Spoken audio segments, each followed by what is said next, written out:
তো আসসালামু আলাইকুম ভাই দাস, কী অবস্থা সবার? আশা করি সবাই ভালো আছেন, সুস্থ আছেন এবং সাবধানে আছেন। আমি Firoz Parvez, welcome to my YouTube channel MAP blogs and the ভাই ব্রাদার্স। তো আজকের ভিডিওতে থাকতেছে যে আপনারা যদি লং রাইডে যেতে চান, মানে আপনার বাইকটা নিয়ে লং রাইডে বের হইতে চান, তাহলে আপনার বাইকের জন্য কিছু জিনিস চেক করা প্রয়োজন। আপনি তো আপনার জিনিসগুলোই নিলেন, মানে আপনার প্রয়োজনীয় যে জিনিসগুলো সেগুলো নিয়েই রেডি হইলেন, বাট আপনি কি আপনার বাইকের যেসব জিনিসগুলো চেক করা প্রয়োজন সেগুলো কি চেক করছেন আদৌ? তো যদি চেক না করে থাকেন তাহলে ভিডিওটা সম্পূর্ণ দেখুন, আর আশা করি বুঝতে পারবেন যে আপনার লং রাইডে যাওয়ার আগে আপনার বাইকের কি কি বিষয়গুলো জানার প্রয়োজন বা কী কী বিষয়গুলো আপনার চেক করা প্রয়োজন। তো সম্পূর্ণ ভিডিওটা দেখতে থাকুন, তাহলে বুঝতে পারবেন।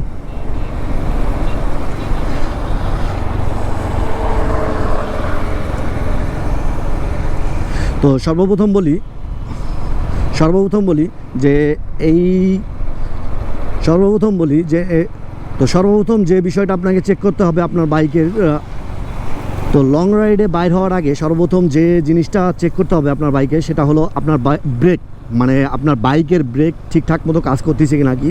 আর যদি ব্রেকটা চেঞ্জ করার প্রয়োজন হয়ে থাকে তাহলে চেঞ্জ করে নেওয়াটাই বেটার, যেহেতু আপনি লং রাইডে যাচ্ছেন, লং রাইড বলে কথা। আর যদি ব্রেকটা চেঞ্জ করতেই হয় তাহলে লং রাইড যাওয়ার আগে থেকে আপনার 2-3 দিন আগে আপনার ব্রেকটা চেঞ্জ করে নেওয়াটা ভালো হবে, কেননা নতুন অবস্থায় ব্রেকটা আপনার একটু ফ্রি হইতে সময় লাগে। তো এজন্যই 2-3 দিন আগে ব্রেকটা চেঞ্জ করে নেওয়াটা বেটার হবে। আর যদি চেঞ্জ না করার প্রয়োজন হয় তাহলে আপনার ব্রেক প্যাডটা আপনার একটু ঘষে নেওয়াটা ভালো হবে। তো 2 নম্বর পয়েন্টটা হলো আপনার বাইকের ইঞ্জিন অয়েল। আপনার বাইকের ইঞ্জিন অয়েল যদি একটু বেশি পুরাতন হয়ে যায় বা আপনার পরিবর্তন করার সময় হয়ে থাকে, আর আপনি ভাবতেছেন যে আপনি লং রাইডে মানে যাওয়ার পরে রোডে যে কোনো জায়গায় ইঞ্জিন অয়েলটা চেঞ্জ করে নেব সেই কথা ভাবতেছেন, তাহলে আমি বলবো যে না ভাই, আপনি এখনই পরিবর্তন করে নিন, যাওয়ার আগেই পরিবর্তন করে নিন ইঞ্জিন অয়েলটা, এতে করে ভালো হবে আপনার বাইকের জন্য আর আপনার ট্যুরের জন্য।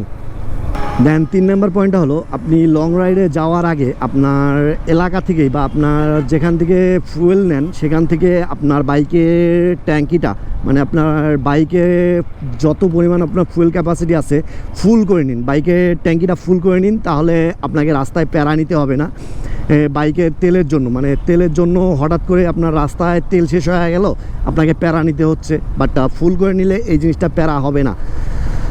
দেন 4 নাম্বার যে জিনিসটা চেক করবেন সেটা হলো আপনার বাইকের ইলেকট্রনিক্স ডিভাইস, মানে এর ভিতরে বাইকের সেলফটা কাজ করতেছে নাকি ঠিক মতো এটা দেখে নেবেন। দেন বাইকের হর্নটা ঠিকঠাক মতো কাজ করতেছে নাকি এটা চেক করে নেবেন। দেন বাইকের হেডলাইটটা ঠিকঠাক মতো কাজ করতেছে নাকি এটা চেক করে নেবেন। দেন বাইকের ইন্ডিকেটরগুলো ঠিকঠাক মতো কাজ করে কি না এটাও চেক করে নেবেন। এই সবগুলো চেক করে নেবেন। আপনার দেখবেন যে ব্যাটারি যদি বসে যায় তাহলে ব্যাটারিটা চার্জ দিয়ে নেবেন, বা আপনার যদি চার্জ দিয়েও কাজ না হয় তাহলে পরিবর্তন করে নেবেন, কেননা ইলেকট্রনিক ডিভাইস আপনার লং রাইডের জন্য অনেক গুরুত্বপূর্ণ একটা বিষয়। আপনি হাইওয়েতে রাইড করতেছেন, আপনার ইন্ডিকেটরের প্রয়োজন আছে, হর্নের প্রয়োজন আছে, আবার লং রাইডে অনেক সময় রাতেও রাইড করতে হয়, সেক্ষেত্রে আপনার লাইটের ব্যাপার আছে, লাইট আপনার ঠিকঠাক মতো কাজ না করলে তো প্যারা হবে আপনার। তো এই সব বিষয়গুলো আপনি চেক করে নেবেন। দেন তারপরে আসি আপনার সবথেকে যে বড় বিষয়টা সেটা হলো আপনার বাইকের ডকুমেন্টস, দেন আপনার ড্রাইভিং লাইসেন্স। এই জিনিসগুলো চেক করে নেবেন যে এগুলো ঠিকঠাক মতো আপনি আপনার কাছে রাখছেন কি না। যদি একটা কাগজপাতিও আপনার 19-20 থাকে তাহলে আপনাকে রাস্তায় প্যারা নিতে হইতে পারে, ট্রাফিক পুলিশের ঝামেলায় পোহাইতে হইতে পারে। আর সেই সাথে আপনার এনআইডি কার্ডটাও বা আপনার জাতীয় পরিচয়পত্রটাও নিয়ে রাখবেন সাথে, অনেক সময় বলা যায় না কখন কোনটা কাজে লেগে যেতে পারে। তো এই এনআইডি কার্ডটা আর বাইকের ডকুমেন্টস আর আপনার ড্রাইভিং লাইসেন্সটা অবশ্যই সাথে নেবেন লং রাইডে যাওয়ার সময়। দেন তারপরের বিষয়টা হলো আপনার বাইকের টুল কিটসটা অবশ্যই সাথে নেবেন। যদি বলা যায় না, অনেক সময় আপনার বাইকের ছোটোখাটো যদি প্রবলেম হয়, টুল কিটসটা থাকলে আপনি নিজেই সমাধান করতে পারবেন। যেমন আপনার বাইকের যদি স্পার্ক প্লাগে কোনো সমস্যা হয়ে থাকে বা স্পার্ক প্লাগটা আপনার জাম হয়ে যায় বা ময়লা হয়ে যায়, তাহলে আপনি রাস্তায় সেটা আপনার টুল কিটসের দ্বারা খুলে পরিষ্কার করে নিতে পারবেন। আর এই ঝামেলাটা পোহাইতে হবে না বা মেকারের কাছে যেতে হবে না তখন। দেন তারপরে আরও ছোটোখাটো অনেক সমস্যা হয়ে থাকে যেগুলো আপনার টুল কিটসের দ্বারা সমাধান করা যায়। তো টুল কিটসটা অবশ্যই বহন করবেন আপনার সাথে, আপনার বাইকের সাথে লং রাইডে যাওয়ার আগে।